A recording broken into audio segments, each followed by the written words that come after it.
Living a balanced lifestyle doesn't have to be a dream, and wellness doesn't have to be an activity you save for downtime. Instead, elevate your personal and professional life with the tips, tools, and insight to holistically support healthier habits. Join me, Dr. Callie Davis, in the Mind-Body Connection for enlightening conversations, inquisitive panel discussions, and illuminating stories from experts in the medical and healing communities who are leading the movement toward a holistic approach to health.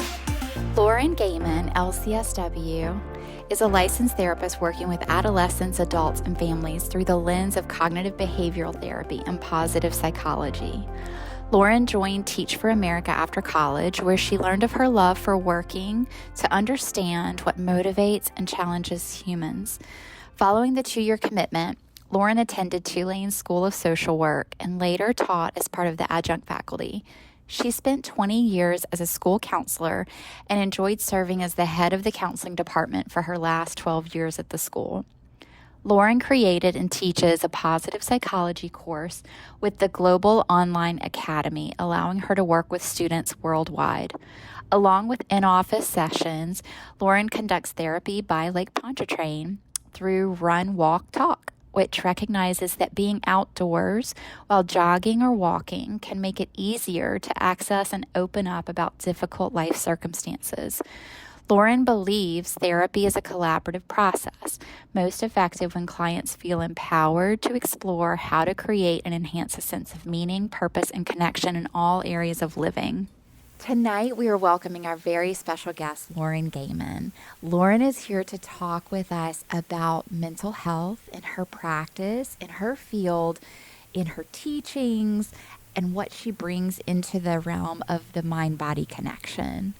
Lauren and I first crossed paths at this time where, as business owners, we were all shrinking away from each other and running away from being in person. But we found that we had opened practice space in the same building. And so we came across each other that way. And then over time, we realized how our practices were so significant to one another. Because as a physical therapist, working with the body and healing conditions like chronic pain, the things that we work with, Lauren on, I don't want to say the other side of things because it's not like they're distinct and separate, but in the realm of mental health, does so much work on the brain, the nervous system, rewiring from trauma, being able to heal and recover and feel like we're living our best lives. So... Yeah. Kelly, thank you so much for having me. I listening to you talk about how we came to share this space on this floor with Hands on Health and my counseling practice. It has such a good feel to it. And rarely do I walk into this office without like stopping and pausing in the hallway and just noticing that and taking it in. And I hope for our patients and clients it has the same feel to it. But I remember when you were moving in and you set it up so beautifully and warm on the outside, and it just changed what could have been a sterile office space into a place that feels like a community. And so I do feel so grateful to share the space together. Thank you. Thank you for that. It's really important, I think, because I would say you hear it too from our patients whenever they come in. They feel at ease. They feel relaxed. And they're coming in to do hard work, right? Yes. Whether it is healing the body or healing the spirit, it's brave work to do. And so it's so important that the space feel comfortable and welcoming and a sense of we're all here to support each other through it. Absolutely. That kind of sets the stage, doesn't it, for that hard work to be done, for the process to begin. When counter to a comfortable space, a lot of medical facilities are in that sterile environment that it can feel hard to relax within. So tell us a little bit about one of the mainstays in your practice, which is positive psychology. Let's talk about that. Yes, I'll back up from the beginning of really kind of diving into this subject matter. But I spent many, many, many years working in a school as part of the counseling department. And one of the opportunities that came up for me while working at the school was to work with a global institute called the Global Online Academy. And I was joined their staff to teach Intro to Psychology, which is, I've taught it forever and ever. It's so much fun to teach. But this particular group of they bring teachers from around the world to teach students from around the world. So it's a really neat time to come together with different cultures and just share the human experience while learning content in one particular subject matter.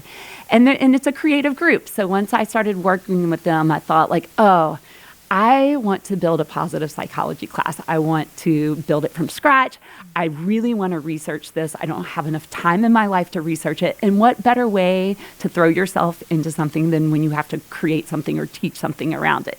So I started asking them, like early on in my work with them, I really want to build this class. And they would be, they're very polite. Yes, sure, we'll talk about it later. And a year would go on and I would say it again. We would gather in Seattle on Bainbridge Island in the summers to work on our content for our classes. And I would bring it up again and sure, yeah, let's keep talking.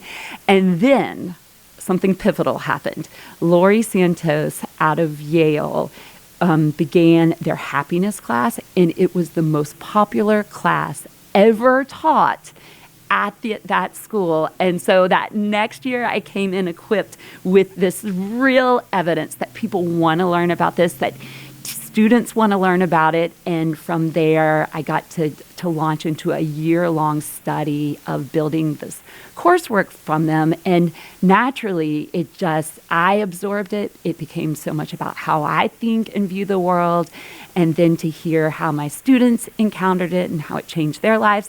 And then to get to use it with the clients in this practice has felt so meaningful. And so I feel like it's just every part of the way I think, feel, and behave at this point in life. That's an amazing story. It's funny to think back. Yes, really to see how those threads all came together. And at a moment like in our cultural history where we all started to kind of like tune in to, the human condition and that we're seeking happiness and we're seeking well-being. Yeah, it's so interesting to consider how the modern day version of positive psychology came to be. We can see traces of it in Eastern philosophy, early religion. In the 1940s, Abraham Maslow and the self-actualization movement. So it's everywhere, right? It's weaved through history of mental health and psychology, but in its more modern version, Martin Seligman out of the University of Pennsylvania made it his life's work to study happiness and what causes people to feel happy. And he, in the 1990s, he had the position of being the president of the American Psychological Association, which is a huge role. You get to do it for 1 year and you get to have a platform and a focus. Mm-hmm. And he decided that his focus would be positive psychology when he took office. And what's funny about that is he's a self-proclaimed grump.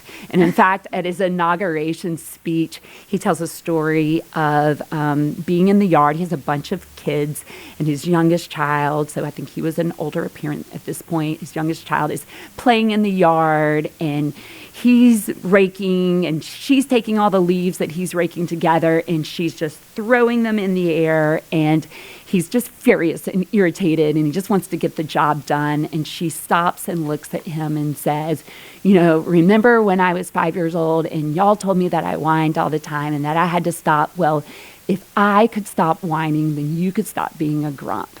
And he defines it as this pivotal moment for him where he realized 3 pretty essential things. One, that she was right. If she could stop whining, he could stop being a grump. And that 2, his role as a parent was to take her strengths and to elevate them and to help her really use them so that she could, as she came across challenges in life, that she would be able to meet them with these strengths, that he should not be squashing them or, Yes. denying her freedoms. And then finally was about the field of psychology, that a field that only focuses on fixing things and what's wrong is only half-baked. And so he really took this idea of how do we elevate this in our culture with the happiness. Incidentally, what's so funny, after years of research, he realized that he did not have it all right. The research started to really stand out to him, and he recognized that he was missing some pretty important ingredients of the meaningful life in just focusing on happiness. And so he had already published the Authentic Happiness book, and he really had to go back to scratch and realize that what people seem to be searching for and yearning for in life is well-being. Mm-hmm. We cannot and should not be happy all the time. That would be fake. That would be false. That we're willing to work really hard at things. We're willing to be challenged. We're willing to suffer for something greater. And so a life of well-being is actually more true to human nature than anything. I love that. It makes happiness itself just seem a little bit more like one dimension of who we are and how well-being. So talk to me about your description of well-being. What is it? Yeah, I'm going to lean back in on Martin Seligman for this, because what he developed as he developed the well-being model was this idea of the acronym PERMA. And these are the pillars of well-being that he believes, and what the research shows, when we are focusing and activating these aspects of ourselves, that we have the greatest chance of achieving well-being and flourishing. And that starts with positive emotion. And the idea there is not you're either born with it or you're not, but that we do things to really work towards being able to create and at times sustain a sense of positive emotion. The second, engagement, that the idea that we find things that are meaningful to us that we're willing to engage in and hopefully get to have sensations like flow and just a sense of real immersement in things that matter to us. Mm-hmm. The third one, relationships, that so much of our well-being and meaning in life is completely tied back to how we experience ourselves in connection with others. And then meaning in life, the idea that we're willing to face challenge and hardship if something can truly come from it. And then finally, accomplishment, that and how we define accomplishment is so wide and vast. It can be the small things in life that we set out to achieve, or it can be the rather large things that maybe take years or most of our life to accomplish, but setting those and being conscious of what we want is such a meaningful way to live a life. I love that.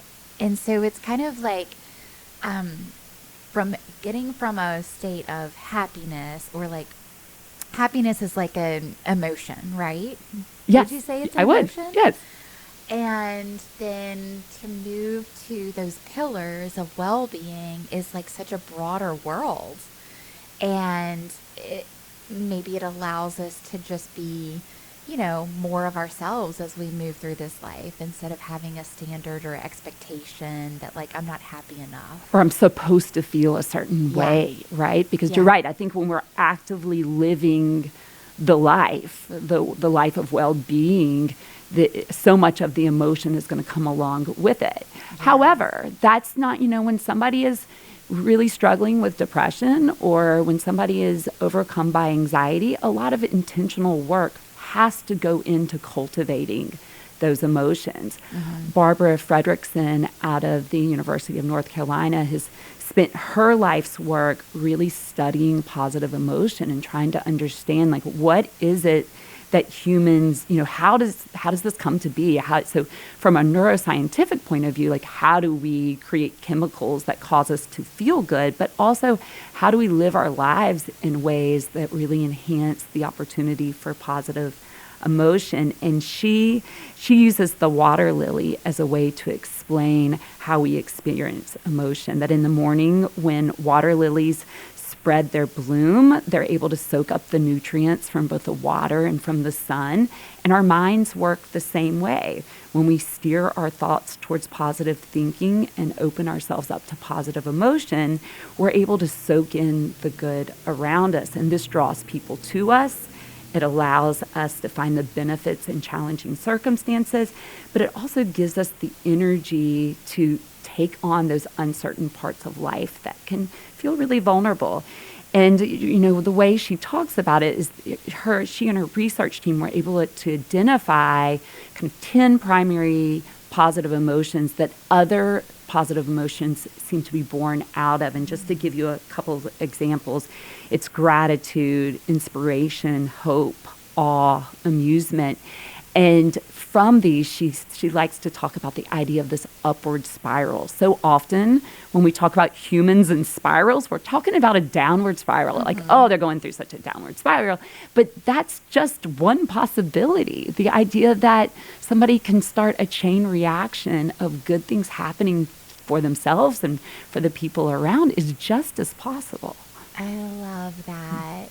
That feels like talking about the therapeutic process, right? As facilitators and as therapists or coaches or doctors or however we come into that healing space, to walk with that person who might be on a downward spiral and to acknowledge that, like, hey, okay, there's many different ways that we can expand from here, that we can start to nourish into that water lily that can bloom and grow and expand. I love that. So positive emotions, you just unpacked like 10 of those, right? Those are like, was her theory that everything else we feel is kind of based from those 10? Well, in the positive realm, yes, that those are what she really considers primary. And when I say that, I think of Brené Brown's book, Atlas of the Heart, where she named 84 potential human emotions, and she really gets into the nuances with it. What she lists in her book is the range of both positive and negative, with the idea, and it's very much in sync with Barbara Fredrickson, if we can identify the emotion we are experiencing, if we can get nuanced in naming it, it gives us so much more of an understanding of what's going on from us, but then it also gives us a place to work from there. Once we understand it, then there's all sorts of potential of what we do to enhance it if we want more of it, to help ourselves work through and let go or accept if it's something that causes more struggle. Yes. And so it's kind of a process of studying our own emotions when you're working with someone. And really getting to know the self, right? Yes. And I think that is such a fascinating piece in this work, that therapy is so organic, right? When we sit down, when we sit in this space, there is not an agenda. There's not a set list of questions. I mean, this is so intuitive. And yes, as a therapist, it is my job to lean in on the theory and to understand where I might guide us. But really, it's two humans coming together and trying to figure it out. And I think one of the things that just naturally starts to surface up in the work that is so powerful is people's strengths. And as we start to tap into the organic, natural strengths that humans possess, and we can use assessment tools if it is really a struggle to figure them out. Oftentimes we don't need those because it just starts to surface up. And then that becomes such a powerful tool in trying to pull out positive emotion and experiences and challenges based on those strengths. So would you say that in a real life example, working with a client, that they might be experiencing some of those positive emotions without recognizing them? Well, I don't know that our culture really teaches us and encourages us to understand when something is happening within us that is feels really good. But also when we are using our strengths in a way that is causing the good things in our lives to happen, like that is just something that we are not always conscious about. Right. And so to just create awareness, I mean, to look at the relationships in one's life that are really working and why is that? And to look at the aspects of work and school that are working. Well, that's not just happening. That person is doing something to activate the good that exists. There's something to work with there and for us to pay attention to. And that's, and I think it's also so important in focusing on that to point out that positive psychology is not looking at the world through rose-colored glasses, right? Trauma happens. Right. Really difficult things happen in life. There's, loss and grief and things that we have to sit with to be able to steer back into the positive. So I don't want to diminish that or belittle that because it's all so real, but it's not the end of the story. Right. It's a part of the story. It's a part of the story. And so what you just made me realize is that a client walking through that experience of depression or anxiety or PTSD, that they are having a whole life experience that includes upward spirals in it that could be simple, like, you made yourself breakfast this morning. Absolutely. Mm-hmm. Absolutely. We get to define what a step towards, self-care or putting more energy into living again is, right? And so that is, I think that is something that we want to be so conscious of, that this is not, once again, this is not coming from a textbook. Mm-hmm. When we're really working to understand the challenges that someone's facing, as you get to know the client, it's so obvious what those successes are. And it is so real and fun and joyful to celebrate them as they're happening. Yes. And I would say, it's easy. Yeah, it's like there's an easy component to that, right? We're just kind of missing it sometimes, or we're skipping right past it to focus on the hard stuff. But how nice it is to sit back and relax for a minute and to really soak in, like, the things that are actually working. Oh, yeah, I think it's so true. As humans, we just have a tendency to complicate things. And that makes so much sense, right? We have our brains, causing us to think. We have our whole central nervous system, the amygdala, all the parts of our body that help us to feel. We have our physical body causing us to behave. Like, there is so much that causes it to be complicated. So that is understandable and real. But I think so often when we can take things back to simple truths and simple ways to care for the self, we find our way through what can sometimes feel like chaos. Yes, totally. The chaos that I can closely relate to in my field of practice is that repetitive pain cycle, the pain that won't go away, and where a person's attention and focus and life energy is going towards,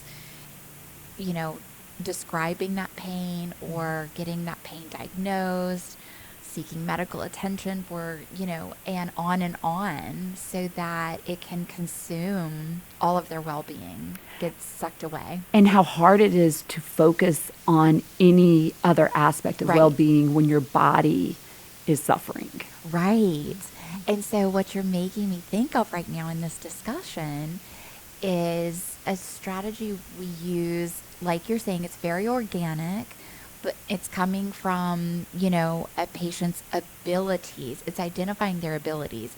Okay, so we'll talk about things that they cannot do, like bend down and lift the laundry, for instance. But we don't want to bypass all of those things that they can do. They can take a walk. They can go to the toilet independently. They can care for their child independently. So it's like those upward spirals are occurring in their life through that experience of chronic pain, darkness, depression, and on and on. Yeah. Oh, that makes so much sense. And you're right. Recognizing what is working so we can build Yeah. from there. Yeah. And Yeah. so would you say that's kind of that simple way of understanding positive psychology? Okay. Absolutely. Cool. Absolutely. I love that. So talk to me a little bit about, oh, I wanted to go back to PERMA real quick, the Sure. pillars. Mm-hmm. So we said positive emotion, engagement, relationships, meaning in life, and accomplishment. So to me, those pillars could be assessed and looked at no matter what the person's going through. Yes, absolutely. Whether it be a physical struggle, an emotional struggle, a struggle in cognitions, which can cause so much anxiety. But you're right, it's relevant across the board to Right. humans. Yeah, totally. Like and so on building on those pillars, then are we kind of, is the process teasing out, like let's take relationships, that pillar.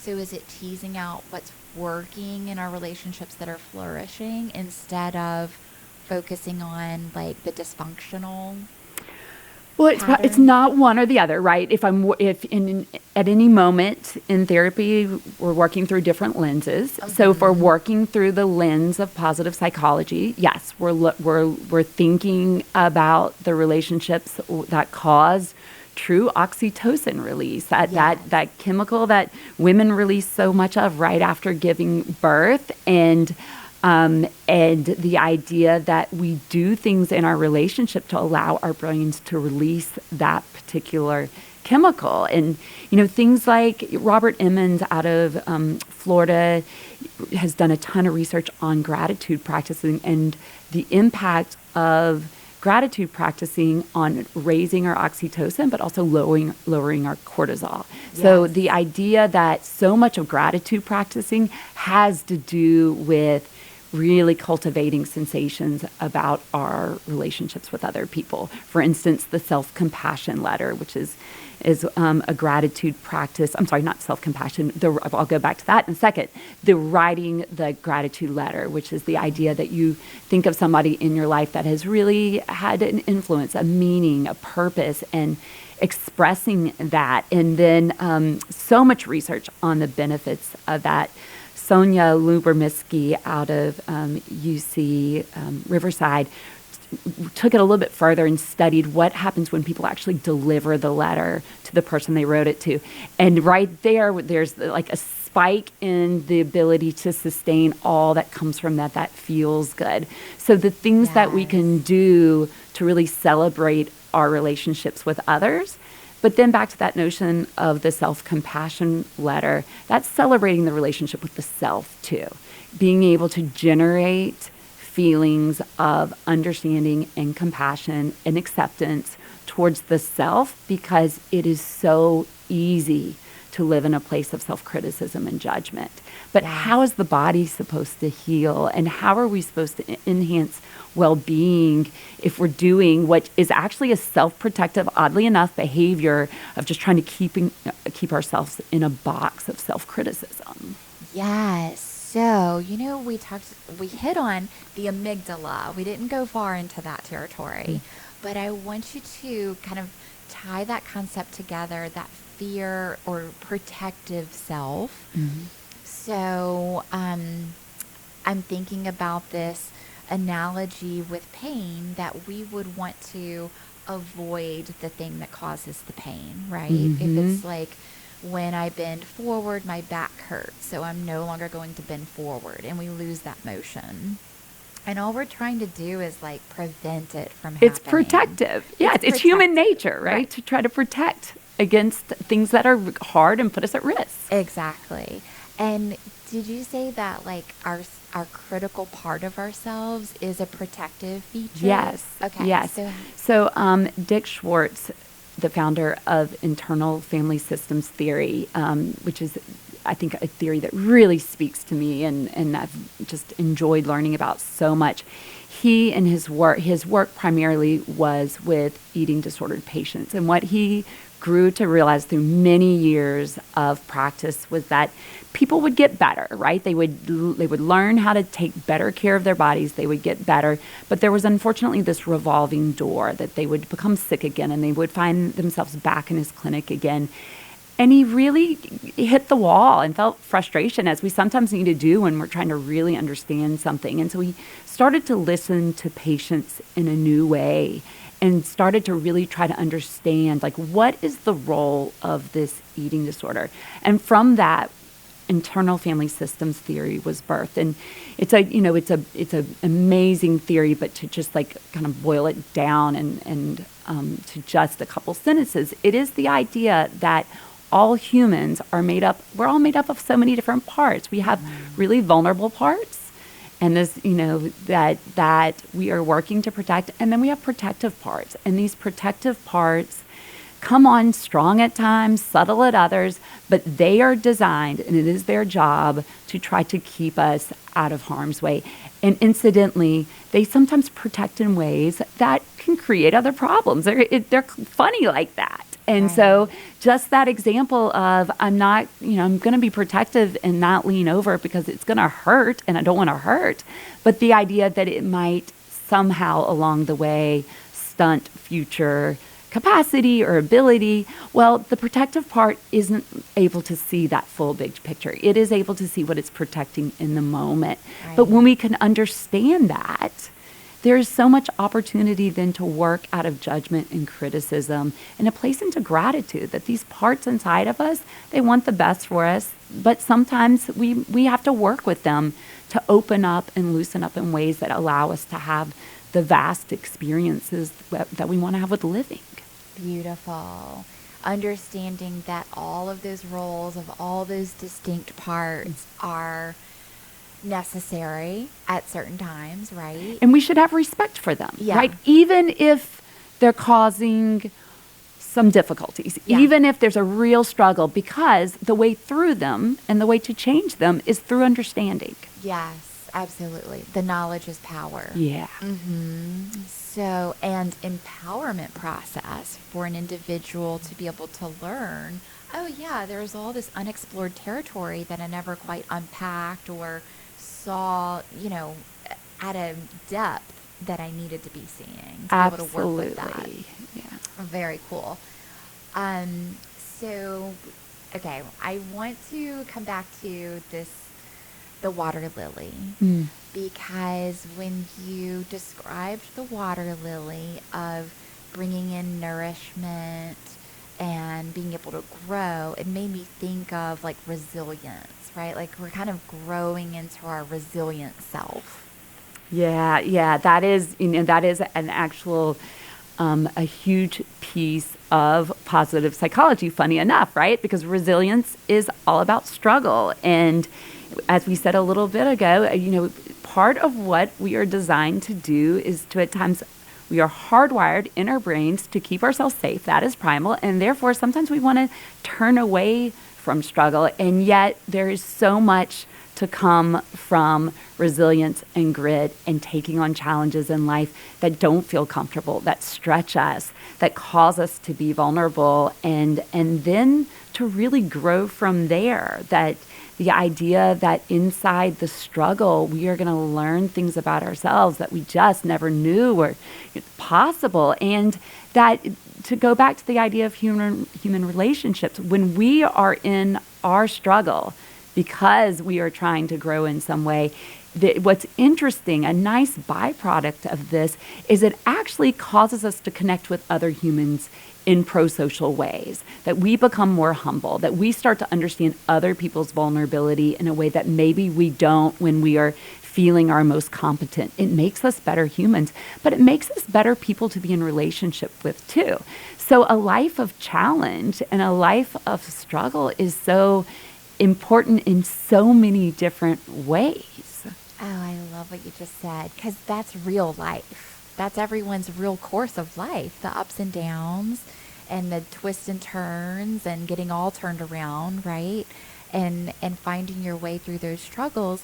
And I feel like our overculture is, what is it about it? We want to do we have this cultural view that struggle is bad? I recently got to work with a group of teenagers at an all-girls school, and we had a full workshop on what is perfectionism. Oh, yeah. And what is so fascinating in the research on perfectionism is that very little of it is about doing everything perfectly. That's not even really what it's about. What it really typically comes down to is this self-prescribed need to be a certain way so that others will approve of us. Yes. Because, and this goes back to that primal need for human connection that wired in us is the need for that. And so we can create these ideas of what we think the world needs from us in order to be worthy, good enough, able to accomplish everything that we think we're supposed to accomplish. But if we can just understand, what that's really about is needing positive human connection. We can then work from a place where we start to work out of feeling like you're supposed to be perfect, you're not supposed to struggle, you're supposed to look this way, you're supposed to conduct your life this way, it's supposed to be clean and tidy all the time, because that's just a lie, right? Like, that's just impossible. We're humans. Right. We are, and we come with all of our messes and all of our vulnerabilities and our strengths, but our weaknesses too. And that's just so real. It's so okay. Yes. But I think you said something so important just now, that deeper underlying human need for positive connections with others. Let's go in there a little bit. Yeah. Loneliness is such a despairing struggle that so many humans have to grapple with. I think we have to disarm loneliness and recognize that that is something that all humans will feel at various points in their life. It doesn't mean that something's wrong with you. Yes. There's a lot of shame embedded in loneliness, but it's part of the human experience. And it's an important emotion because it informs us on something that we need to go seek out. And, we, at different moments in our life, have accessibility to varying forms of relationships. And sometimes people really do find themselves not experiencing enough of the human connection that we need.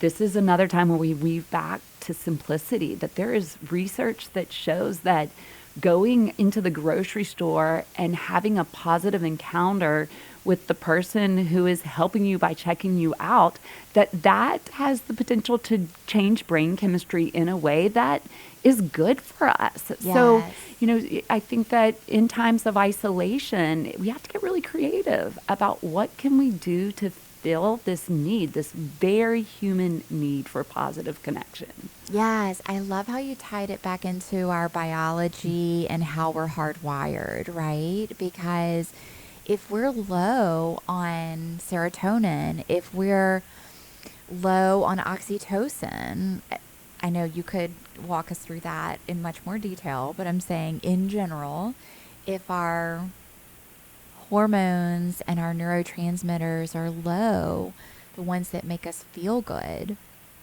then it's almost like these interventions can be biologically helpful. Going to the grocery and having that positive interaction, calling the friend, having a girls' night out. So we can think of those social interactions as like medicine for those low neurotransmitters. Yeah, Sonia Lubomirsky has a great research study called Random Acts of Kindness, where she had, a group of people that were instructed to go out and conduct 3 random acts of kindness in addition to what you would normally do in a week. And then the control group was asked to do things for the self. So do 3 extra things for yourself this week. And when they compared the data on getting out there and doing things for other people, it was astonishing not only how it created a sense of fulfillment and connection, and even just understanding the vastness of the world, right? Being able to step outside of yourself to agree, that can be very helpful to us, but that it's sustained for a long weeks and weeks after the research was conducted. And so this idea that we can take deliberate steps in our daily lives that just give us those little boosts that you're talking about with those chemicals that we need in order to be able to experience well-being. Yeah, totally. And you're breaking it down in really simple ways like that. So, Which I think is so important when people are struggling with loneliness, because I think sometimes we think the cure for that has to be, I have to be in this deep relationship with somebody else that's going to fill me up and give me so much. And while that is wonderful to have when you can have it, we have to be honest and realistic that doesn't feel accessible to every human. And so let's work with what we've got. yes, that's amazing. I want to write down a little tag of research for myself to follow up on about loneliness and states of the physical body too. You know, how loneliness can be connected to feelings of despair, or it can keep us in the house and immobilized even. And make it harder to take risks, right? Like so much of what we have to do to work out of mental health challenges is, and I think, one of the things that the poor people I work with probably get so sick of hearing me say, but I think it's just so real and true, is the cruel thing about depression and debilitating anxiety is at a time in your life when you feel the least capable, you have the least amount of energy, your motivation is depleted, your hope is zilch. The way out of it is to crawl from the backseat of your life into the front seat and drive out of it. That's cruel and that is hard. Yeah. And it's these little acts that we can do that start to build a momentum out of it. And so we have to start realistic and small, but we have to also be honest and real that unfortunately depression and anxiety quite often don't solve themselves. Yes. I think what you said, you just said a whole lot there with that lack of motivation that can come along with that. And how do you get in the driver's seat and drive out of it? Can you name some of those simple steps that you might really emphasize in a session with a patient who's really struggling? Like, okay, it may not seem like this would be helpful or effective, but this simple step to engage in can really lay down the pathway for you to get in the driver's seat. I am a big follower of the Huberman Lab, and so I find myself quite often quoting him or referring people to parts of his podcast. But I do think being outdoors, I think getting out into nature, even if let's take somebody who is really in a major depressive episode, struggling to get out of bed, to be able to go from the bed to the outdoors, to just stand in the yard, to feet in the grass, looking up at the sun, getting that morning stimulation. There's such a power in a less than 5-minute exercise. Yes. Of getting outdoors. I think it's huge. And I think it's part of how we, our primal wiring, we are connected to the earth. And so it has so much of what we need in order to feel good again. I did a certification program with Run, Walk, Talk out of the Los Angeles area. And so much of the neuroscience we looked at in that training was wrapped up in just getting outside and walking and talking. Our central nervous system is so responsive to that. Yes. So maybe for somebody really struggling, that is walking around a backyard. But what a beautiful thing to be able to do for yourself to start to feel a state of calm again. Yeah, and that's something that is accessible, right? So for most of everyone, it's not something that you have to buy, or it's not something you have to wait in line for an appointment to get. You can just simply, like you said, step outside and let that connection with nature work its magic with our internal hormones and our systems that we're built with. So that's really beautiful. And if that person could experience just a glimmer from that enough to have the motivation to do it the next day and the next day to build a pattern, is that how do you see a client coming through and progressing? Well, and I think all the research on gratitude practices really helps us to understand how neural pathways are changed through habitual behaviors. And one of my favorite things about this is that these practices, whether it's a gratitude practice or an awe practice, these are practices that take sometimes 30 seconds, sometimes 2 minutes. But what we know is every time that those practices are engaged, new neural pathways are strengthened in the brain. Yes. And that over time, and this is the whole idea behind neuroplasticity, that the brain adapts and changes to them. I have a daughter learning to play the guitar right now. When I think about how in the beginning, when she's starting to really work on a new song, it is a struggle, and she has to keep working and work. It's relentless work to start to even make it sound like a song. But over time, she is, new neural pathways are being created, and she's able to really pull it together. Well, I think we can think of the way we cultivate thinking and emotions the same way.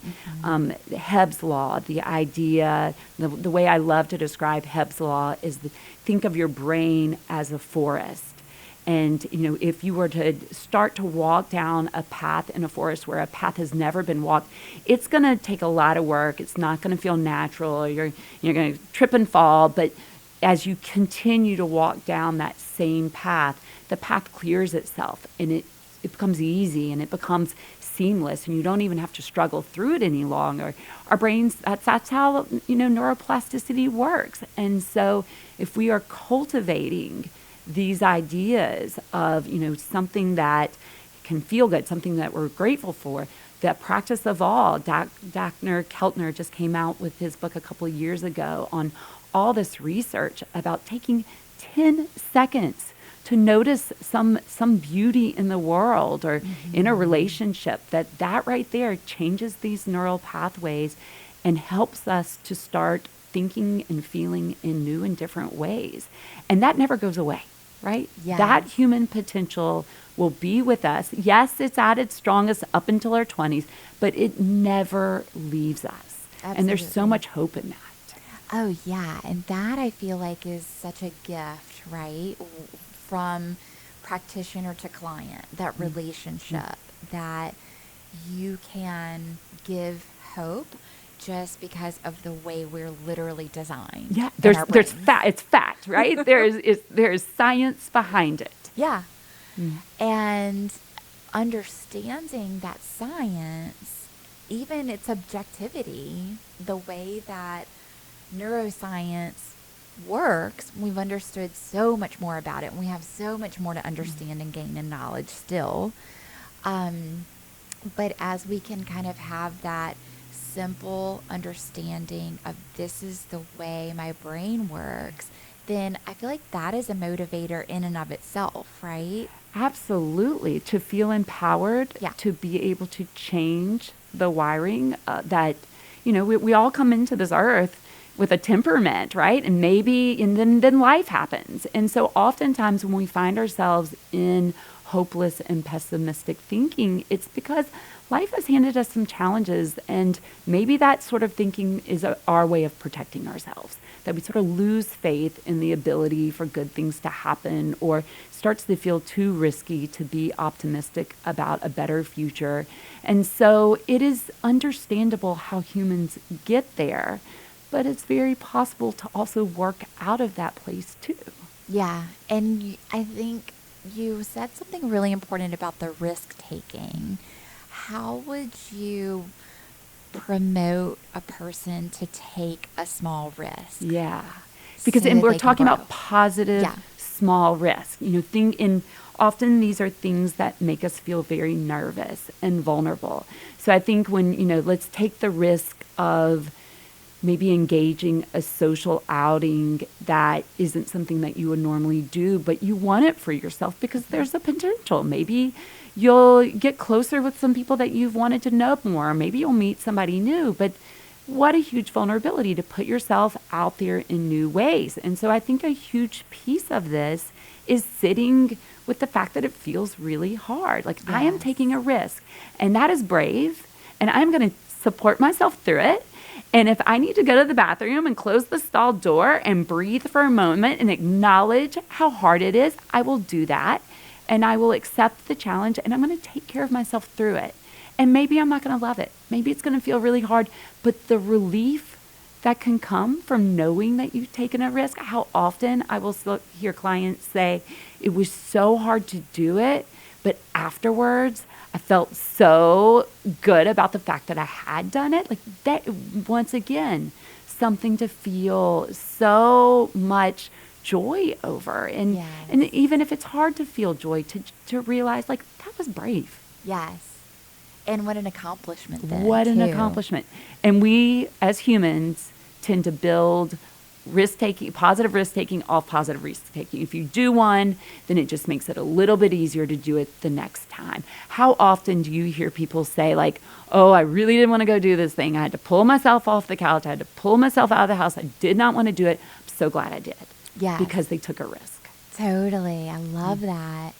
And being able to navigate sometimes out of our worst times in life, right? From a place where we're protective, and then we can slowly unfold with some bravery and with some courage and inject that into that risk, building what those neurons are going to need. Absolutely. To grow. And an essential piece in that is, something doesn't go right. We have a tendency as humans to just, like, replay it, think about it, really wedge in some new neural pathways about it. We have a tendency as humans, when things go well, to kind of glide over them and then to move on to the next challenge. And we have to sit in really, really acknowledging what we have done so that we can build capacity from there. We have to really stall, pause, reflect, journal, talk about, daydream about the things that we are doing that are moving us in a more positive way. That is amazing. Okay, so all of our listeners, if you just take what Lauren just said and make it into your homework about really deeply reflecting on a positive accomplishment or a small risk that you took, or that time that you noticed, like, there was so much beauty, like there was the gorgeous rose that you walked by on the sidewalk. So soaking that in, can you underline for us, like, why is that important for our brains to soak that in and to stop and stay there in some gratitude and some feeling good about ourselves? Yeah, just leaning back on the research that was shared in that book on awe, that when we take 10 seconds to recognize the beauty or the mystery, or in any moment that we're in, that we are able to lower our cortisol levels, we are able to step out of our everyday problems and recognize that maybe that thing that you're really hung up on, that fear of judgment of somebody else, that worry you didn't do something good enough, when we step out and look at the bigger world, look at the beauty, look at nature, allow the mystery of amazing music to take over us, all of a sudden, we can put those things in perspective. The fear of the judgment of others, not so powerful. That thing that we think we just really messed up, that's, in 24 hours, how much is it actually going to matter? These things are perspective makers. And that's a major tool that we need to navigate the everyday struggles of life. That is awesome. I feel like you just broke down in like a scientific and clinical way what my parents would tell me, like, growing up, like if something hard happened or if I was down on myself, like, it's okay, Kelly. They would say something to help boost my spirit so that it helped to give me perspective. Okay, so what you are saying is, I find this so funny because I think so much of positive psychology research is just validating what we already know, right? Yes. Like, your parents, from a very intuitive place, knew what you needed so that they could help you build on your strengths and your capacity. And yeah, the science is great because now we've got the data and the proof, but it is so funny. It just comes back to being human. Yeah, and the intuitive piece of that is hopeful too, right? Because you don't have to study all the texts. You don't have to go to all the courses on happiness, although wouldn't I love to sit in a course on happiness? That would be wonderful. But you don't really have to do all the tools and measures. You can intuitively work on this process of transforming, guilt, shame, critical thinking. And so let's say, how would a person listening identify if they need professional help to be able to work on some of that building up the positive psychology? Yeah, that's a great question. So often people will come in and they will, as we're really trying to unpack what their story is, their narrative, it's often people really do work hard to feel better. People do well when they can. Mm-hmm. And so I think it is, I think when a sense of hopelessness starts to set in, really hopefully people come into therapy way before that, right? But I think, the idea that there are times when we really need to pay attention, like I can't do this on my own, is when a loss of hope, when life starts to get really small, right? You're not living as largely as an individual wants for themselves. If setting goals and attaining them all of a sudden feels impossible, no matter what the size of those goals are, that if more days are spent feeling really awful than not, and you've tried to work out of it and it's just not working. Mm-hmm. I think that these are, we don't want humans to suffer alone. And it's not that therapy, you're going to walk into therapy and things are going to get fixed, but there is this idea that we're going to really create a network of support and understanding and a non-judgmental space so that we can really start to understand why did it get stuck and how do we work out of it. Yes, that's beautiful. And being able to welcome in a person right where they are, meet them in their vulnerability, and using all of your knowledge and skills and tools that you have available to you through your background and training and experience. It's really incredible that, like you said before, the individual is so dynamic and so unique in their own walk of wherever they are. That intuitive process unfolds and you're able to help to give them hope and give them some tools, maybe some little risk-taking homework, maybe some, confidence in themselves that there can be a process to just get some traction and head forward, have some connection with that. Absolutely, absolutely. And I think my favorite part about therapy is that they have the answers inside of themselves. They do. It just, when life gets really challenging, it's really hard to reach that part of yourself and to pull up that authentic self that can guide you through. So we're just clearing a space so people can connect with that part of them again. And again and again. Yeah. And then they learn how to do that, right? That's amazing. How would people get in touch with you to be able to work with you?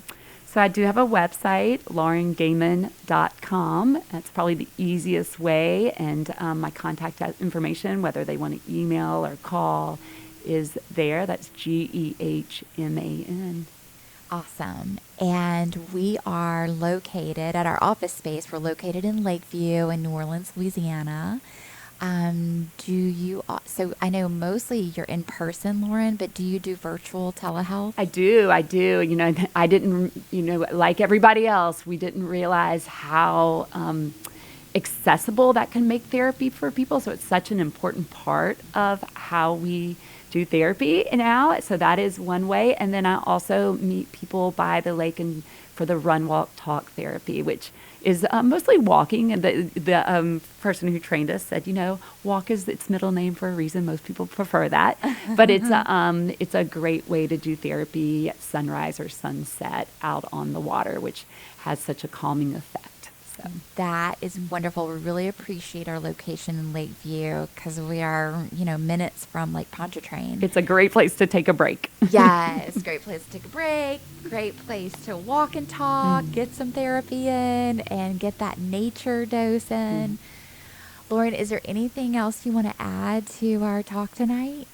Just so grateful to be able to sit and connect on something that I'm so passionate about, that you're so passionate about. And, I think that at the end of the day, this is all about human connection. So I'm so glad we got to connect on this. Absolutely. So thank you so much. I really appreciate you unpacking those principles and giving us more of an insider's look into positive psychology and the ways that can impact our well-being. Thank you. Thank you.